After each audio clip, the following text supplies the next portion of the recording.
All right, Bill Robinson and Brenda Duvall said it is 2:45, and we want to make the best use of our time. We have a great panel, and they have a lot to say, so we're going to go ahead and get started right on time.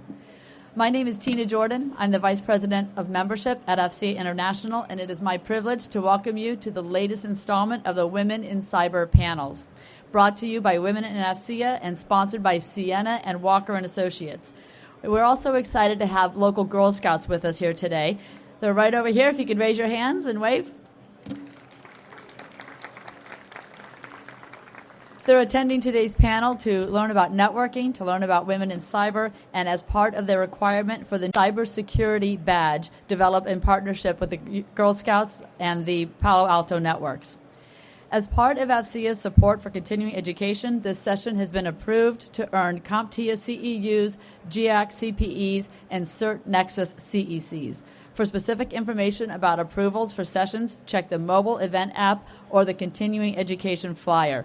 Be sure to scan your badge before you leave at the end of the session. The badge scanners are over here. It's a new process this year. Instead of having people on the back to scan your badge, you just walk right over here to your left on the table. There are 2 iPads, and you take your badge and you just hold it under and it will scan there. These do not start until the end of the session. In order to be in compliance with the requirements for CEUs, this session has to be 1 hour. So Lori, if the session looks like it's going to end early, just ask lots of questions and make the session last 1 hour. These iPads will also shut off 15 minutes after the session ends. So if you want to be scanned, you need to go over there within, we don't mean to cut off your networking, but you need to go over there before 15 minutes because they cannot be restarted. So now I would like to thank our sponsors, Sienna and Walker and Associates. Represented today is Chris Ransbottom, Federal Sales Executive, and Kathy Jadrazak, Senior Marketing Manager of Sienna Corporation, as well as Jane Brightwell, Vice President for Strategic Business Development, and Lisa Smiley from Walker and Associates. Could I please have Chris, Kathy, Lisa, and Jane stand up to be recognized? Sienna and Walker has sponsored every single one of our women's panels, and this, quite frankly, would not be possible without their support and without their dedication to the cause of women in AFCEA. We certainly thank you, and we think you're going to be hosting at the end of this. Make sure and go to the hallway, and I'll talk about this at the end of the panel, to join us for their reception. So with that, I'm going to turn this over soon to our moderator, Lori Buckhout, but first I'd like to introduce her. Colonel Lori Buckhout, U.S. Army retired, is the Chief Executive Officer for the Corvus Group, Strategic Consulting and Specialty Services Group.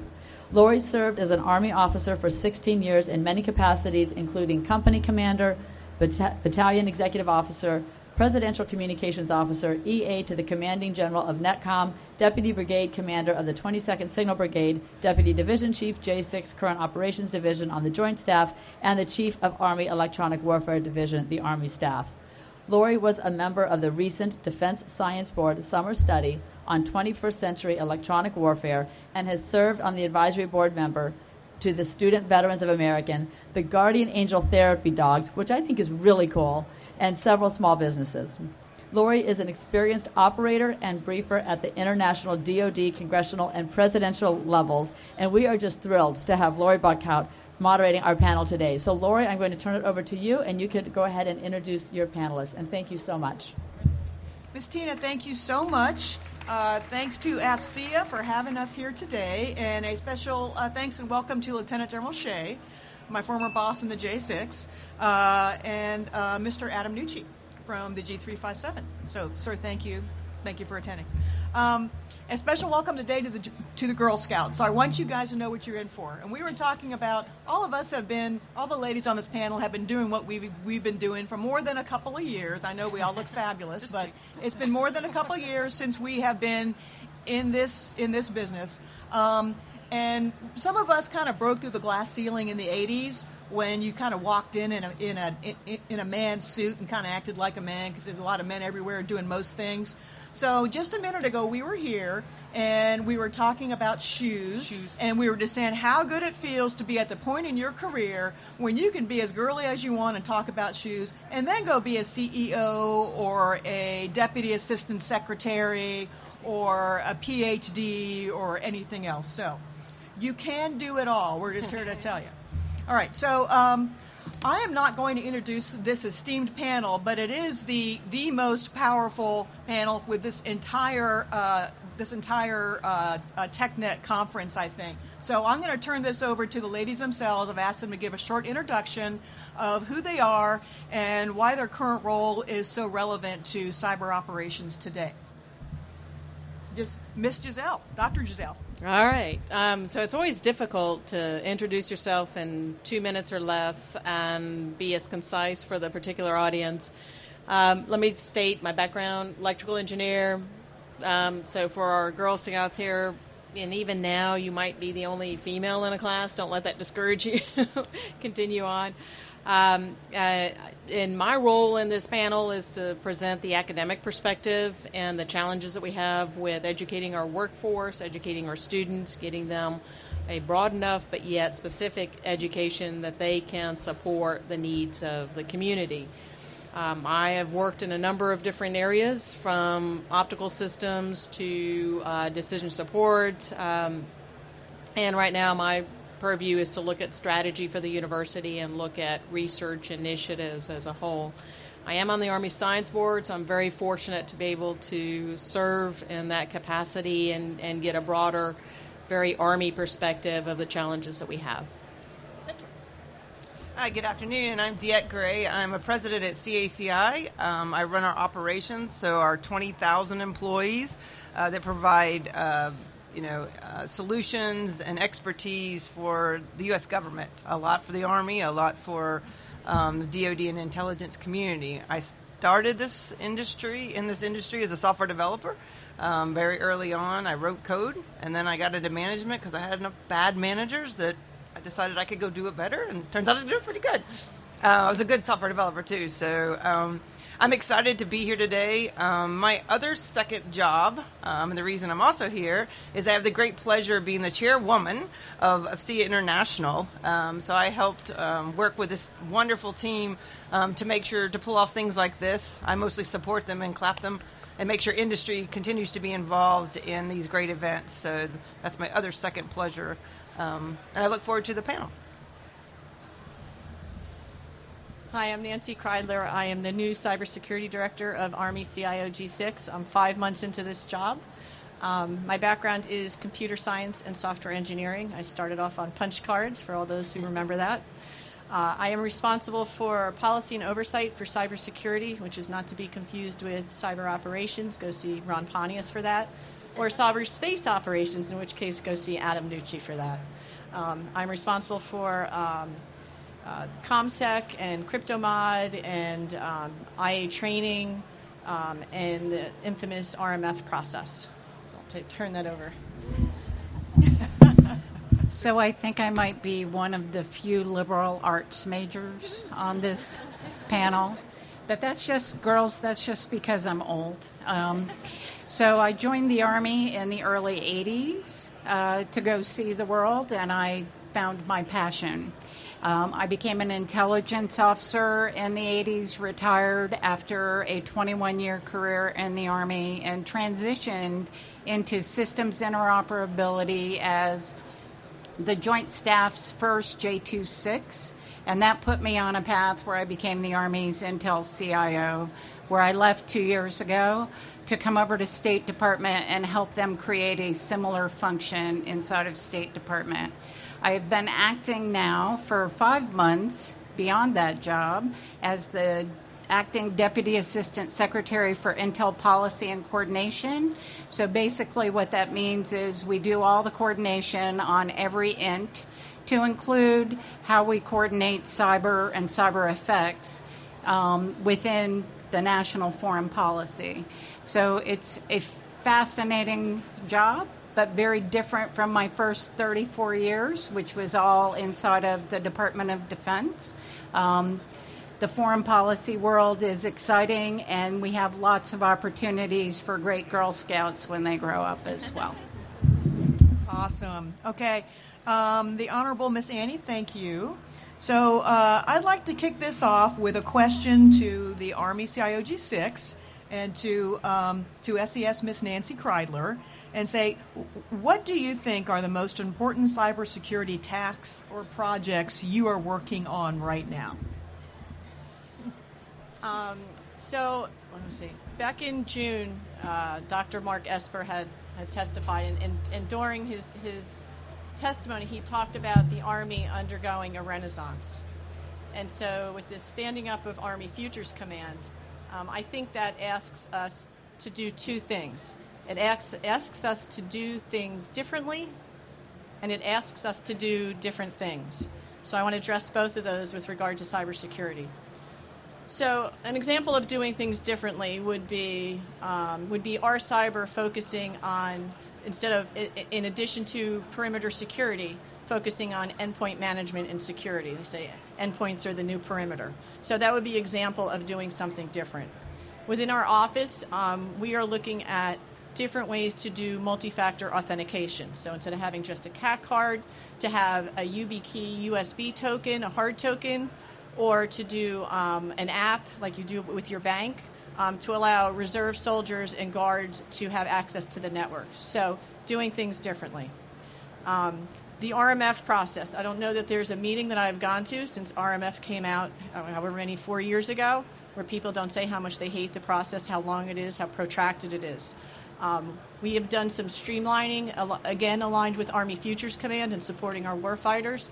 We have an interim authority to test overlay, which is just an abbreviated process so we can test products and get them on the network quickly. We just published a rapid capability overlay for tactical systems. This is for our soldiers that need capability out in the field quick, ONS and JUONS, and any cross-functional team capability to get things out quicker. We will continue to improve that process, to do that process differently. Now, doing new things, okay? AI, bots, machine learning, deep learning, going to the cloud. These are all new things, and underpinning all of these things are cybersecurity. And so we are going to learn to get after these with appropriate strategies as we put them in our network. DevSecOps is another area, building more secure code and software.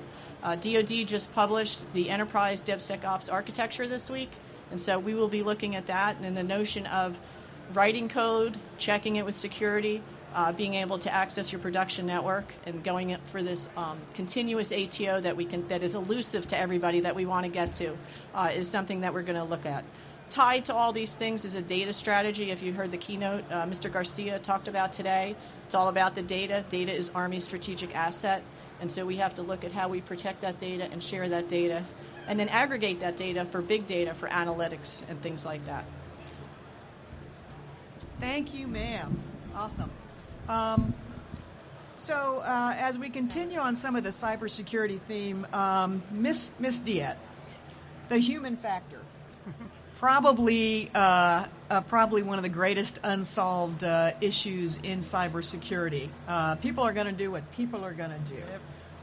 How do you think we can do better? How do you think we can move forward today? Where we are on human behavior and awareness in cybersecurity. Are you seeing an improvement in human behavior when it comes to cybersecurity? Are you seeing a lot of the same old problems, and are they fixable? Yeah, I said we've made a lot of progress. I still think there's lots to do in that area. I'm not sure it's ever going to change. It's education, repeat it again, just like communication. So I think we've done a really good job with technology to secure the network. Always a challenge. We're always going to be working that, but the human factor in that is something we continuously have to educate our. And change our culture. I think we have to start looking at it not from a compliance standpoint, but from a education standpoint. Today, whether you're in the government or whether you're in industry, we treat it as compliance training, and you take a lot of security compliance training, and employees think about that as compliance training, versus changing the culture, that it just becomes part of what we company or your the agency you work for, that's part of your culture.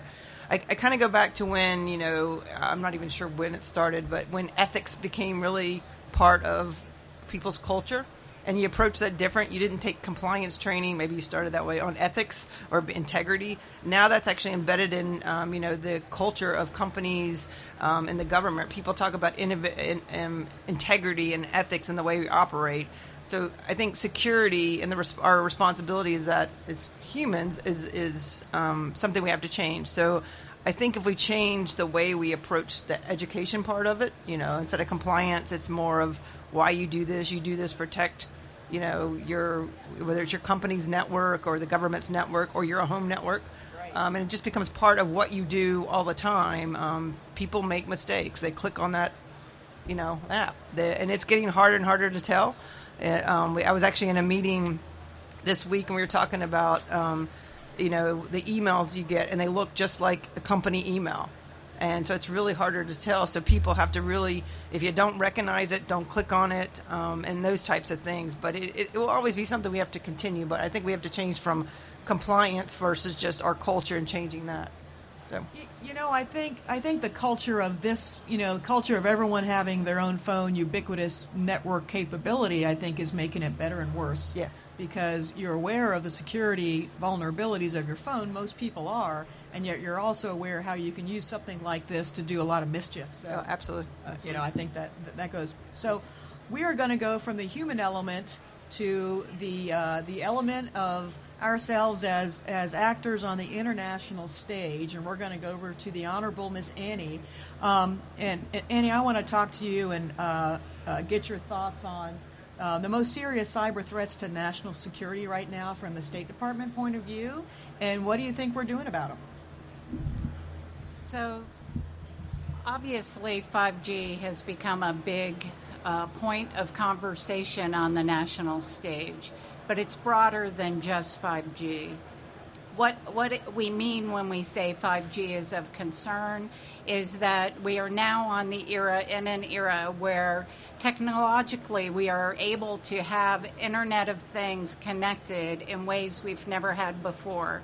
We will have billions of devices that now will be enabled by a much more robust and higher speed network.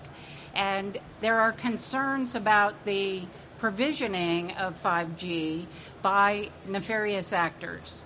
And so consequently, it can't just be mitigated out of the gate. We have to understand who's supplying these capabilities to us.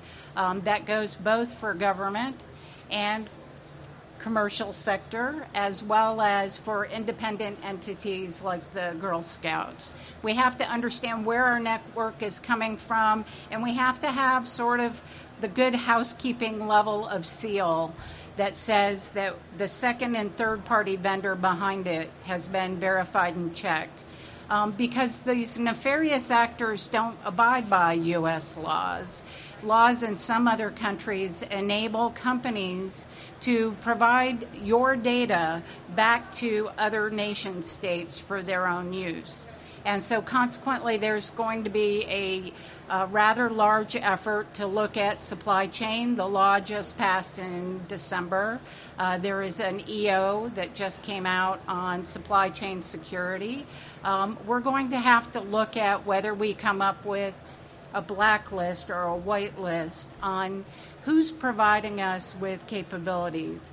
Our phone may look innocuous, but there are dangers behind the things that we are clicking on, that our children are clicking on.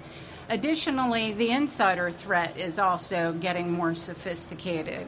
So there are some new tools inside of the user audit capability suite that give you a much more granular look at those who may be a disgruntled employee or a spy that's being paid by a foreign entity or a commercial entity. We need those tools to be able to root out these kinds of threats each and every day. Lastly, probably the biggest other threat that I see on the horizon is really the sophistication of disinformation tools. And inside of State Department, we have an organization, another DOD escapee like myself, Conrad Troutman, is inside of this organization. It's called the Global Engagement Center. We don't call it the GEC, we call it the GEC. And they have been working through a portfolio of tools that enable us to look at the capabilities and the traffic and the information that is coming to us in a way that we can attempt to tell if this is a validated source, if the information has been tampered with, those kinds of things. I think those are areas that we're going to have to invest a lot more money in, not only for our national security, but also for just the vitality of our culture. We're being manipulated every day, and if we don't get our arms around an ability to verify, I think all of us would be concerned about where we're headed.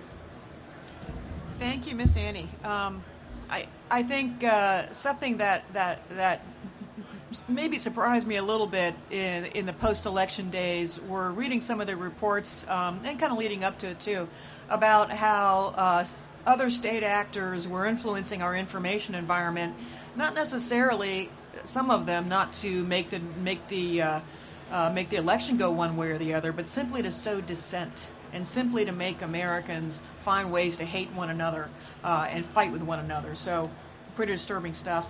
Okay, I'm going to leap from there to the words cyber and AI.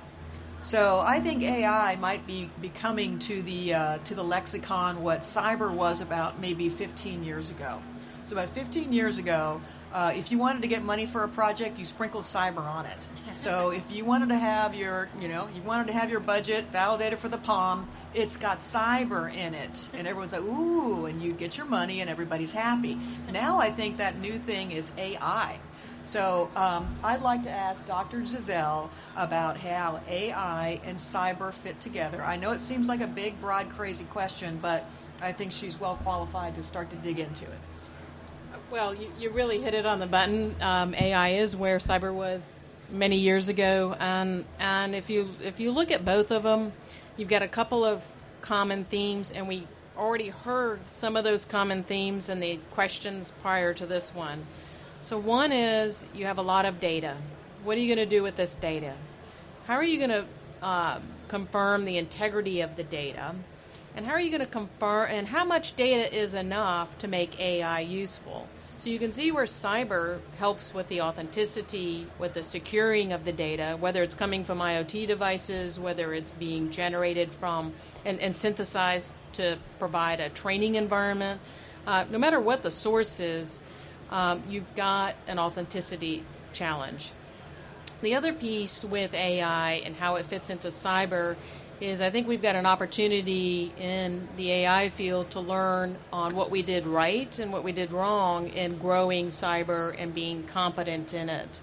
And so cyber can pave the way for where we're going with artificial intelligence. How do you set up the core skill sets and the infrastructure to support what you need? How do you do validation, verification on systems that are being delivered? Do you look at it at a point solution? Do you look at it at system level? All of these same questions that are showing up now in AI are things that I believe showed up, and I've got experts here, in the cyber community. So let's try to learn from that so we can accelerate the development process. And I think that's where a lot of the connections are going to be, as well as using cyber and what we know about and the authenticity and the integrity of the data to protect the data feeding the systems. Because the AI systems are only going to be as good as the data that's provided to them. Okay, I've got to ask a follow-up on that. What are the recommended courses of study to really have a better understanding of AI and not just cyber writ large, if you will? Oh, wow. That's really a tough one. I think we have our token liberal arts major. And we had some discussions earlier about behavior. I think we need to be careful about not just the technology, but how do you factor in human behavior? How does that influence your outcomes? So in terms of a skill set, it's not just about the widget. It's not just about the algorithm. You've got to factor in the behavior patterns. You've got to factor in external sources that can influence the outcomes, because that will change.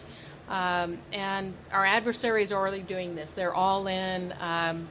We just finished a study on AI on the Army Science Board, and it's kind of scary to look at the results. And if you look at the migration, it's very similar to cyber and where we were and trying to stay ahead of our adversaries. I'd also add that, one of the skills that we use, because I have an AI team that's doing some research and development, and, a lot of it is data science, too, because it really starts with the data, understanding the structure of the data, how data is formed, and we have a research project that we use looking at network traffic. So it's really about looking at traffic, building neural networks to see if you can figure out, what looks normal, what's benign traffic and what's actually something irregular. And the whole goal is to get ahead of, zero-day attacks. So and the people that are looking at those are network experts, so people that have backgrounds in networking and understand, packet data and packet loss and all that kind of stuff, way more than I know.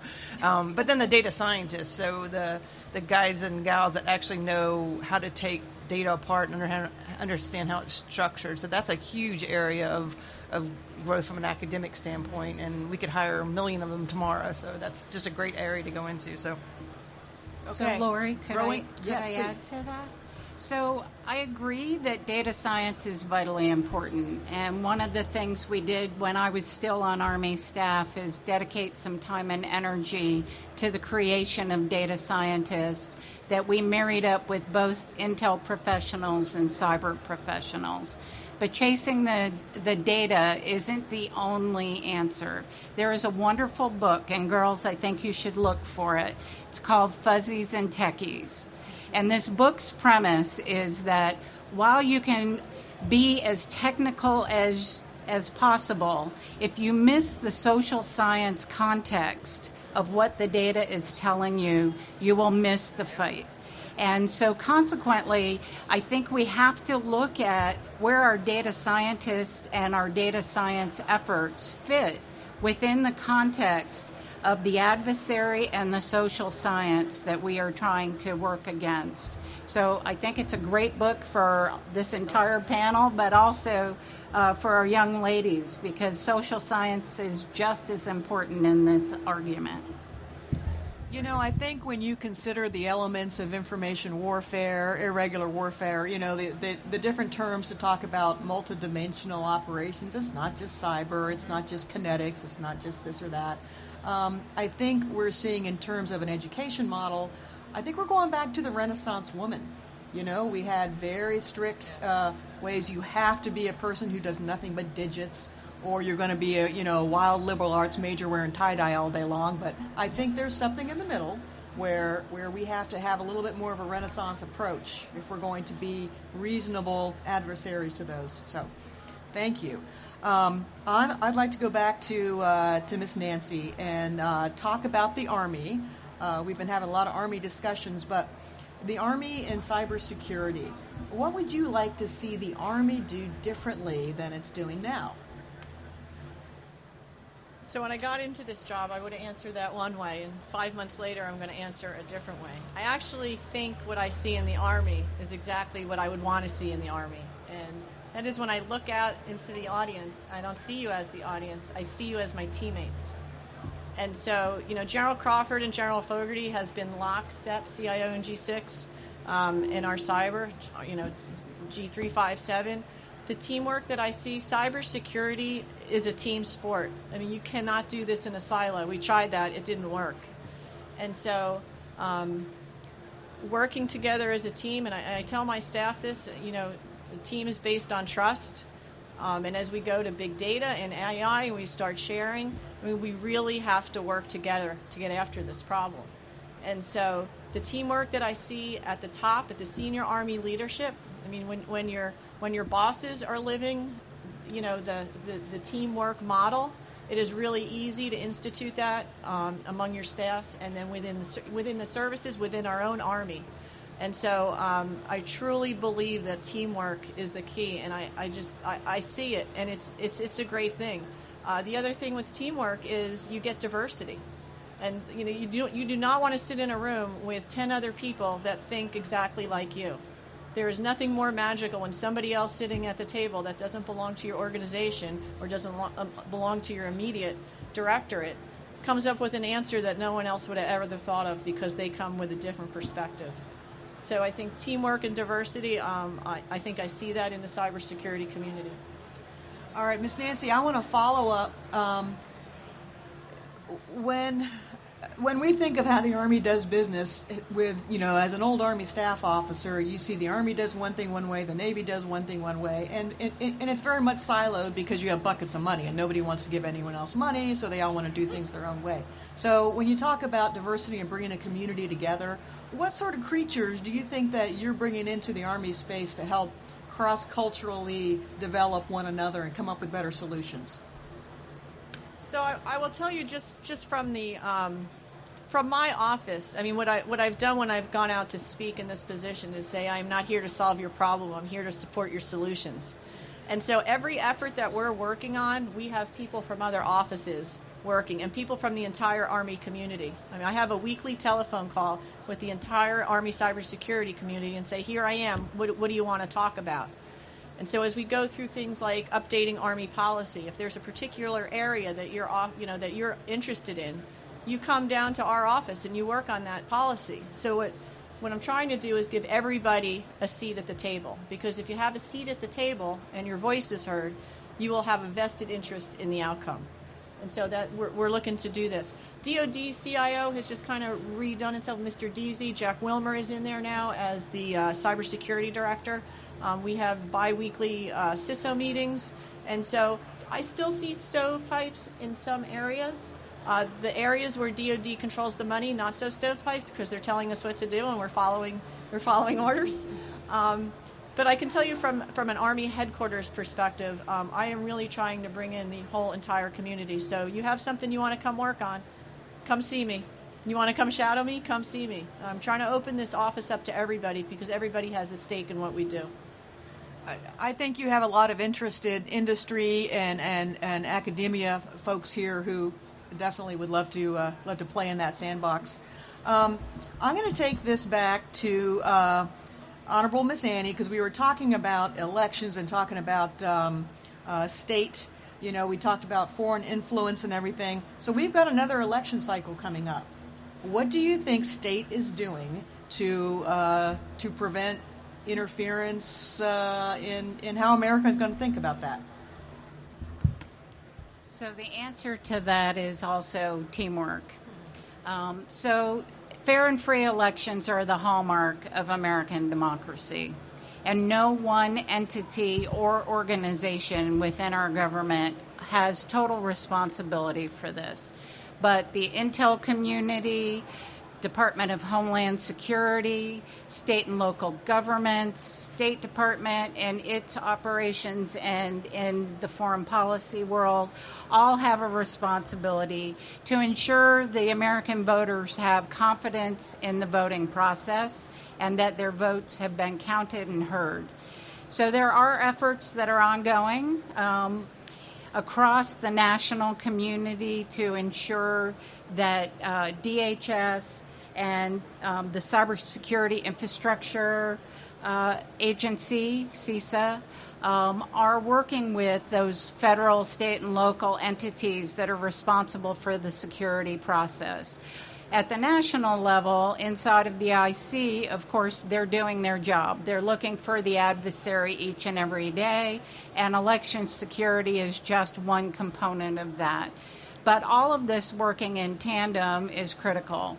Additionally, working with State Department, the state and others in the foreign policy arena are working with our counterparts, our friends, and our allies to shore up activities that might be of concern and ensure that the work that we do each and every day has appropriate policy and regulations in place to secure the election.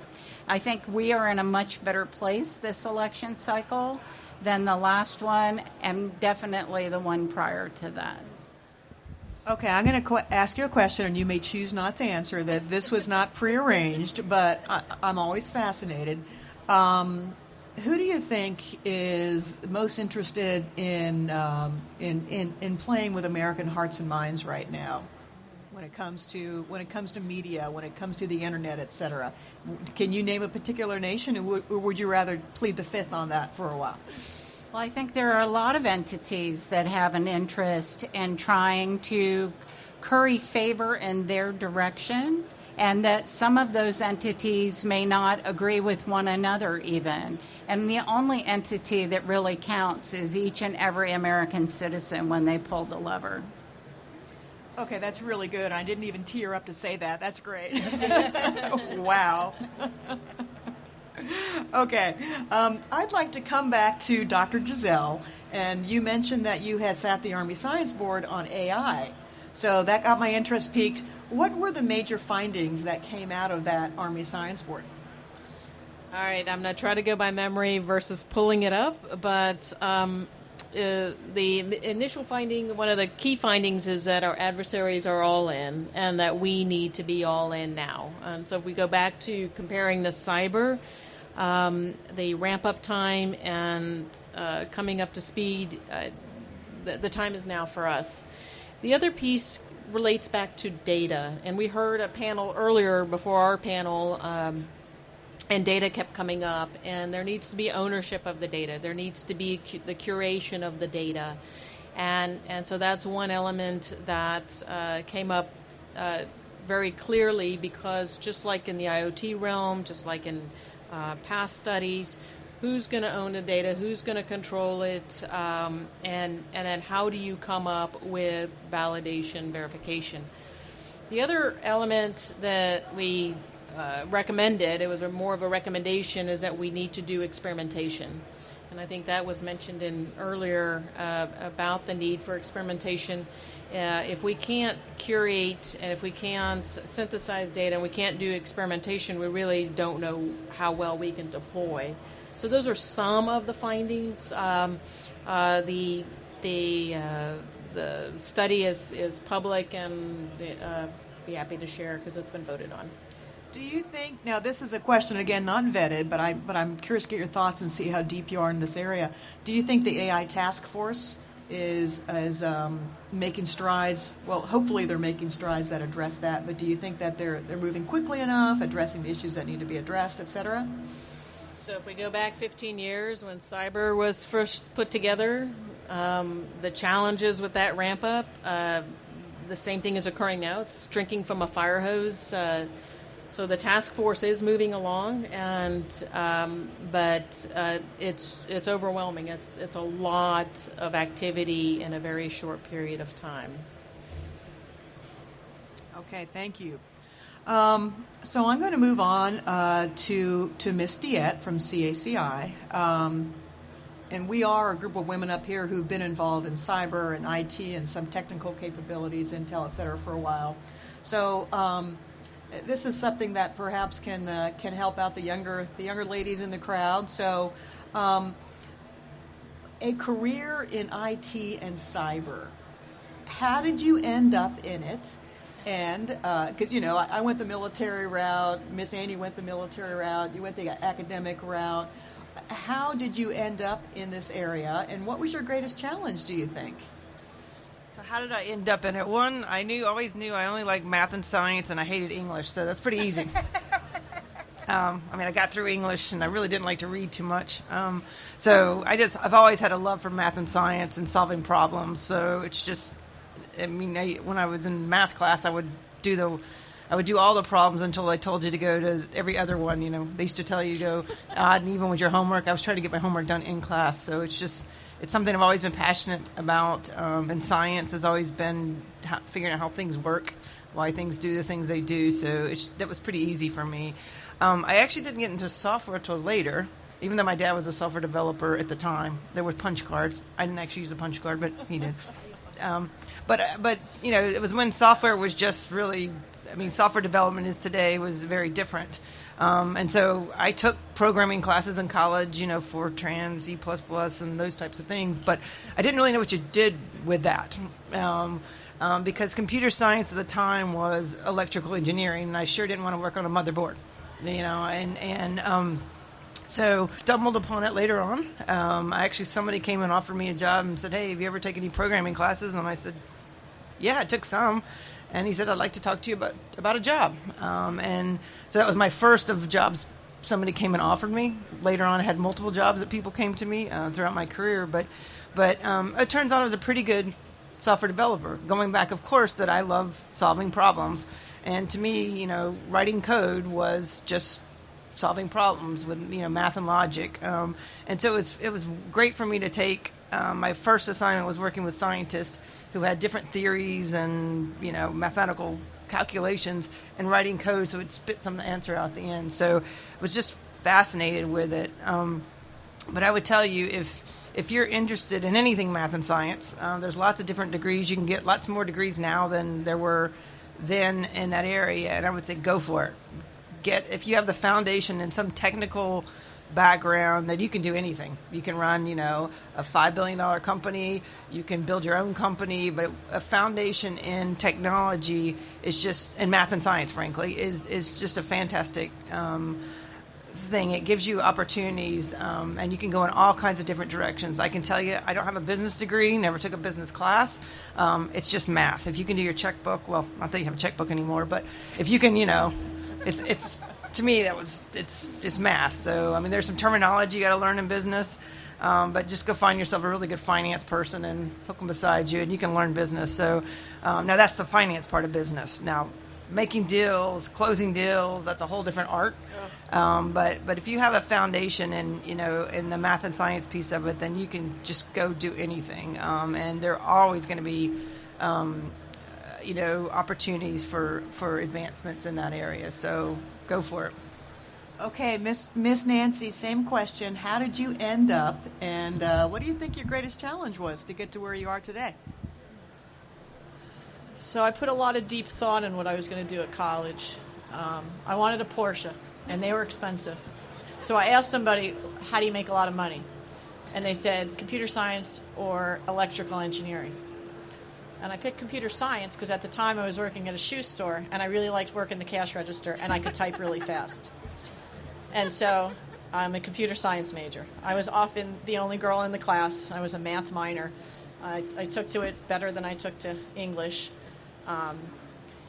But that said, once I graduated and I started working for the Department of Defense, even though I was many times the only girl, or a woman at that time, I think it's a great field because if you are good at what you do, I don't think the fact that you're a woman holds you back at all, even though it's predominantly men.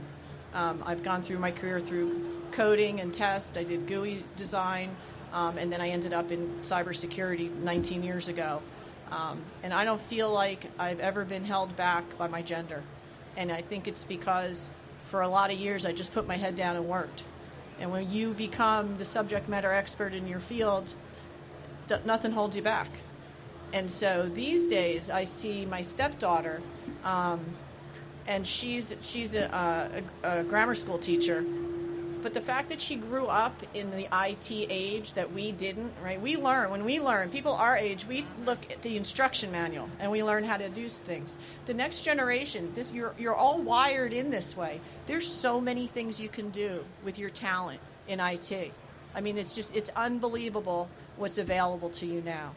And so I would say, and liberal arts does complement these fields. I mean, if you work with a software engineer in a cube who can't speak to people, they need somebody who can speak their language and then speak to other people. There's tons of jobs for that. And so, to me, the world is open to you guys. My biggest challenge is trying to get people to change, because people our age do not like to change. And so we look to your generation to bring that change. Miss Nancy, thank you. When you mentioned that you were working in a shoe store, Dr. Giselle reached over to me and said, it all comes down to shoes, doesn't it? It's all about shoes. Lots of nice shoes. I said, yes, it does. Yes, it does. So, we're going to open up for questions in a little bit, but I would like to ask one more question. So, EW is my true love. I enjoy cyber, I like it, but electronic warfare and spectrum and radio frequency, that's my true love. I was an English undergrad, English and fine arts, and there's a lot of art to spectrum management, to understanding the spectrum, to understanding the RF, etc. I think almost more art than science. So there's room for everybody in the big tent. However, though, EW and cyber, we love to talk about how they go together. You put 10 people in a room and they're all going to answer it differently, but Dr. Giselle and I have had these discussions a little bit before, so I'm going to give you the last hard question before we start turning it over to the audience. Tell me all about how EW and cyber work together. Oh my gosh, I was hoping we can ask the audience this question when we propose them. It keeps coming up, and I think it was really more for us to be thinking about. It comes up. It goes back to also how AI and cyber might fit together. Cyber being the mechanism and the framework, because we can't ignore the authenticity, the integrity of the data. And EW is patterns. It's collecting data. It's countering with our threats. So how do we start rolling into cyber so we have assurance that what we're seeing is indeed what we need to counter against? And I don't really have an answer to it. It's more to have a dialogue. As you said, you get 10 people in the room, you're going to get 10 different answers. They cannot be disconnected. How much overlap is really up for question, and who has the authority to reach into the cyber realm to help the EW community, and likewise in the reverse. So I think it's just something we need to be cognizant of. But I don't think there's a definitive answer yet. Okay, good answer. So I see a lot of folks in the audience I'm going to be picking on to answer that question. But I think at this, ladies, anything else to add to some of the questions we've had out there so far? We have such an interesting crowd up here. Okay, I believe at this point we're going to start taking some questions from the audience. All right, so who is number one? All right. Good afternoon. Just a very quick question about protecting the data. Obviously, with AI and ML standing up, the decisions that those engines make are really based on the data that you feed in. It's the garbage in, garbage out type of concept. So the real concern is as we move forward with AI and ML, which we need to do because it processes faster than the human can, how do we protect the inputs so that our adversaries can't influence that like they influence our social media and other things? Who would like to answer that one? Okay, Miss Annie. So when I first became a government civilian, I started working on enterprise interoperability. And it all comes back to techniques we already know. If you understand your business process model, you understand what data is required in order to get to the end state you're trying to achieve. And when you do that, then you need to determine where the vulnerabilities to your data are. There are some great technologies. There are a couple that I'm eyeing. I'm not even sure if they're here, but there are some new technologies that enable us to secure your data in use so that if you go on a dirty network, there's a wrapper around your data to protect it, but it still enables you to conduct whatever operation you need to do on the data sets that you have. And I think those are the kinds of things that we need to pursue to reduce the vulnerability to both our data and then the outcome we're trying to achieve. I also say that, one of the beauties of AI is that you actually can train the machine to get through all the data. Today we can't. So our, cyber analysts are looking at what the data they can look at them at the speed that they can look at them. And the beauty of AI is you can go through all that data, and then you can really you can identify what normal looks like. So what does normal traffic look like? What are the normal things? And with that massive data, then it's pretty accurate. Then you're looking for things, then you're now looking at things that are not normal. What are the unusual parts of it? And that's one of the beauties of AI that we can't even do today with humans, just because we can't look at that much data that fast. Thank you. Okay, other questions? So one quick question regarding the RMF process and the continuous integration. would containerization and continuous integration be a methodology to get new products into the battle space faster instead of having to wait for the 14 to 18 to who knows how many months to get a full system accredited and out to the field? Well, thank you for not letting me down. So two answers to that. First, 16 to 18 months to get it accredited. So I want to just go back to earlier when we said we were doing things differently. I mean, we have a tactical process where you get an ATO in average time is 3 months. Okay, so we are working towards that. But this goes back to, I'm assuming when you say containers, the DevSecOps model and framework. So again, DoD just came out with that.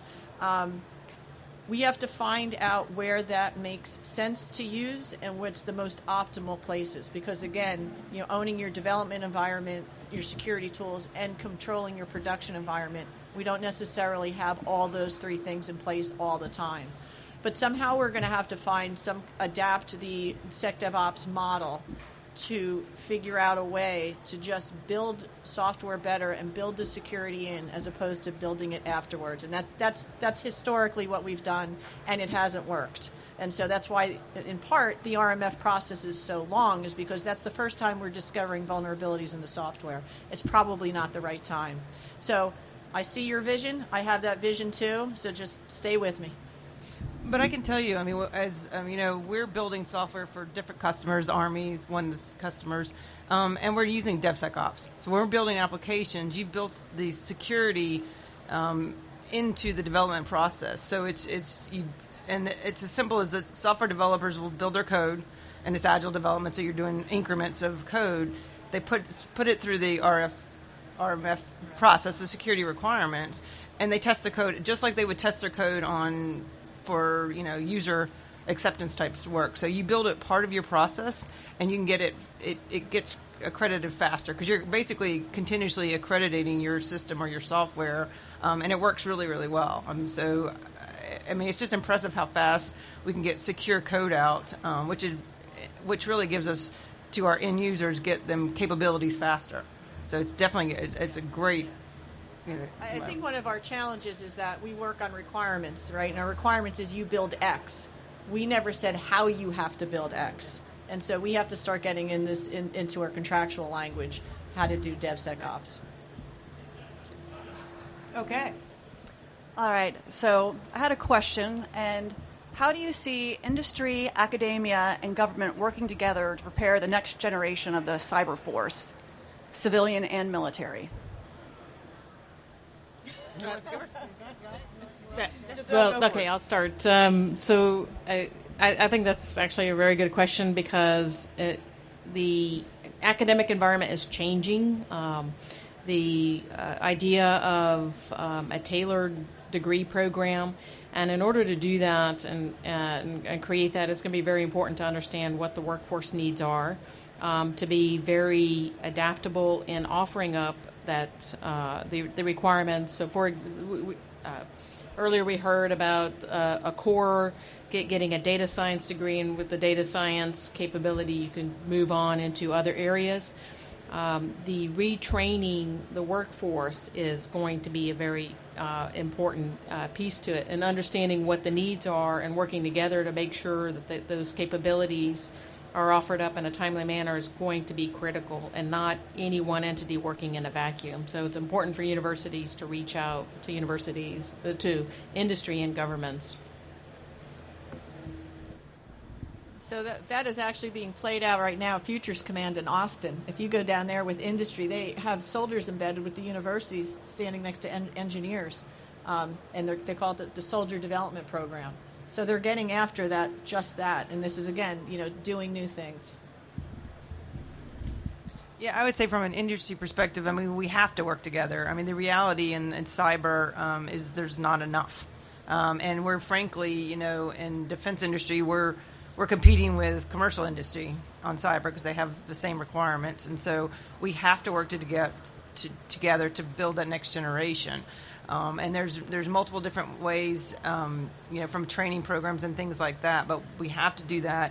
We'll never get the cleared workforce that we need. It is, I can tell you, I mean, industry, we all have lots of jobs opening. We could put lots of folks to work, but they have to be cleared and they have to have this technical degrees, cyber being one of those. And so we must work together in order to do that. It's really, I think I heard it this morning, it's really our number one challenge for all of us. Yes. Whether you're military, civilian, or industry, we have to work together to do that. And frankly, I mean, the reality is people move back and forth in this industry. You move back and forth from working on the industry side, people that were in the government. Most of my employees were at some point in the military because of the clearance requirement. Whether you're working in DoD or in the intelligence community, you have to be a U.S. citizen. You have to have, generally have been in the military or you got your clearance a while back. So that's a challenge for, us to protect our nation. Thank you. Any other questions? Yes. Whoops. Apologize. So do you see a point in the near future where we just expect that our end users, the humans being both the weakest and strongest portion of any system, because they are the ones that are the most adaptable and most likely to actually see or cause an exception, we're just going to have to expect that, hey, you're going to have this level of cyber hygiene. You're going to have to understand your tech. The same as when I was growing up, wait, you don't understand how your car works, and people give you a funny look. Are we getting to the point where it's just a funny look and sorry, but you need to go back and understand that that's not a magic box? I wanted to jump on that real quick because that's a real pet peeve of mine, and it's been happening for a long time. So when the Army stood up its cyber capability, I was on the Army staff at the time when they were starting to do that, and the senior leaders turned to one guy, name's not that important, but turned to one guy and said, you're going to be our cyber guy. You're going to figure out cyber for us, and you're going to do it, right? And the same thing with EW. I was the EW person. Lori's our EW person. Nobody else understood it or really wanted to understand it, right? And I think that we still have that, the casualties of a cottage industry concept going on. So you'll have General Nakasone and General Fogarty and all the wonderful leaders that we have here who know cyber and electronic warfare and IW, information warfare, but we have our most senior leaders, the one who plan and fight our nation's wars at the highest levels, have no clue about what it is. And what they do is, oh gosh, you got a cyber question? Okay, let me turn to my guy over here. Oh, he's not here? Oh, I don't know what I'm going to do. So as long as we continue to treat it as outsourced to geeks, we're going to have a big issue there because the other nations that we deal with don't do that. Their most senior leaders, I know Russia, China, North Korea, all of their senior leaders really understand the technology, they understand the enabling, they understand the information space, they understand information warfare. When they plan fights, throughout a theater of operation, they're planning electronic fires, they're planning cyber attacks right there, and also around the globe, phase 0, phase 1, phase 2, or whatever we're calling these days. So, please. Well said. And I would say, as a nation, we're serious when you stop sending your kid to a summer camp to learn to code, and the kid learns it when they go into 1st, 2nd, 3rd, and 4th grade. That's when we've become serious as a nation, when we've inculcated it. It's not a specialty program like it is in my son's high school. It's a part of everyone's basic education. And I think we're going to get there. All the efforts that are stressing STEM are getting our younger generations in a place where they're starting to embrace this. But you'll know we're there when it's part of the curriculum. How are we doing on time? Are we done? Yep, I'm going to take over right. It was time. That was a great last question. Okay, so I just want to do some wrap up here, and I have a few announcements. But first, can you just join me in a round of applause? What an awesome panel.